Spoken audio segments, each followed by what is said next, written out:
اصلا من كفر الشيخ اظن، مش عارف من بلد من كان بيتكلم. ها، وكان له عزب راحت كلها في القمار، ما قيمته. عمر الشريف طبعا ده انت حافظ. اخر فيلا ليه كانت على المحيط، خسرها في قعده قمار. هو كان قاعد في الاوتيل. وقعد في اوتيل بعد ما كان له خدم قمار.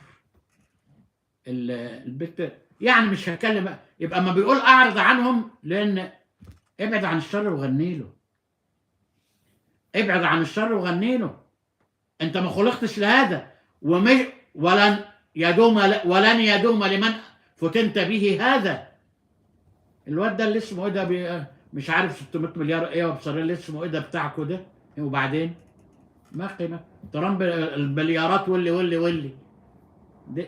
هات دي قدام بيحضن بنت في سنها 3 سنين ترضى الكلب زي مجرم زي ده يشتغل بواب حارس لبيتك او سواق لاولادك؟ هات لي حد يرضى بهذا. يبقى الخلق ثمنه غالي. ولهذا اول حاجه عملها اللي اسمه ده، اللي هو بتاع كتاب الامير ده، اللي انت كنت بتسال عنه دلوقتي، صاحب كتاب امير اللي قال غايه تبرر الوسيله، ولا الله بتاع ميكيافيلي. ايوه عمك يالا. انت بتنسى ليه؟ مش كنت بتسال عنه لسه؟ كنت اسال حاجه ثانيه اللي هو الغرض. المشغول. المشغول لا يشغل. الغرض. ميكيافيلي من القرون الوسطى حاطط السياسه غير ما فيش سياسه، ما فيش اخلاق في السياسه تروح له. ما فيش اخلاق في السياسه، يعني يستبيح عرضك لو غبت، يخدعك عن اهلك، يخدعك عن كذا، يخدعك عن مالك. ليه؟ اغفلنا قلبه عن ذكرنا. ولهذا ربنا قال ايه في سوره اللي مش عايزين نحفظ ليه؟ قال الذين يكذبون بيوم الدين وما يكذب به. هو بيكذب بيوم الدين ليه؟ لان لو ذكر يوم الدين هيمرر عليه عيشته. فوما يكذب به الا كل معتد اثيم. مراتك حلوه، اول حاجه هو يستبيح. بنتك الواد ترامب ما هو استباح بنات اصدقائه، بنات اصحابه الاطفال، استباح فروجهم واستباح لحومهم.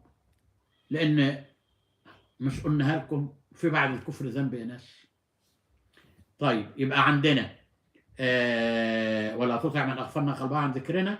الثانيه فاعرض عمن تولى عن ذكرنا ولم يرد الا الحياه الدنيا. الاربعه دول نرجو نتفق عليهم ويكونوا هم عناوين برنامج حياتنا المستقبله، حتى يعني يوصلونا ان شاء الله كان هناك عمر الى رمضان المقبل ببرنامج اوسع وافضل وانفع. اسال الله رب العالمين ان يزيدني واياكم ايمانا به واجتماعا عليه ورضوانا منه وسترا وحياء وقربا، وأن يبلغنا وإياكم ليلة القدر. وهي فرصة لكم، زي ما كنت أضاحك بعض إخواننا في مسجد طلبوا مني في خاطرة، أول سنة إن شاء الله يبقى العشر الأواخر كلهم ليالي قدر، مش لأن كلهم أوتار.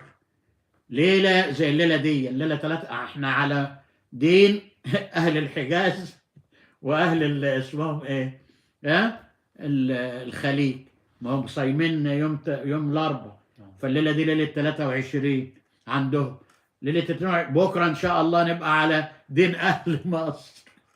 هتبقى بكرة ليلة 23 اللي بعد 24. فإن شاء الله العشر الأواخر لهذا العام إن شاء الله، كما ولعله يستجيب لنا، اجعل كل قضاء قضيته لنا خير. المسلمين فرقتين، كل فرقة خلينا مع الفرقة الناجية لكل ليلة إن شاء الله.